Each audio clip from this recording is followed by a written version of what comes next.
پی ټی آی والا ټول اکټیو اوسئ او الرټ اوسئ. زمونږ وزیر اعلی سهیل خان افریدي د اډیاله جیل نه بهر درنه ورکړې ده او د ده وارنټ گرفتاري هم جاري شوې ده او ټول ایم این ایز ایم پی ایز سینیټر ټول یې راغوښتي دي او پرون چې کوم دی عمران خان د شپې اسپتال ته بولې او په غلا باندې او هلته یې ولا چیک اپ کړی دی. د عمران خان ته خطره هم ده، د مرګ خطره ده ورته عمران خان ته او سهیل خان افریدي ته د گرفتارۍ خطره ده. نو ټول پی ټی آی ولته وایم چې اکټیو اوسئ په سوشل میډیا کې او ټول ایم این ایز ایم پی ایس سینیټر راغوښتي دي.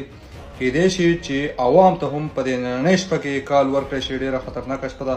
الله تعالی دې رحم وکړي په عمران خان باندې او ټول په پی ټی آی والا باندې. ټول په سوشل میډیا کې اکټیو اوسئ. زمونږ وزیر اعلی صاحب، زمونږ د عمران خان خویندې علیمه خان، نورین، ټولې او ایم این ایز ایم پی ایز وکیلان سینیټران ټول راغلي دي، د اډیاله جیل نه بهر دي او حالات خراب دي. بل طرف ته د وزیر اعلی سهیل خان افریدي د گرفتارۍ وارنټ هم جاري شوی دی.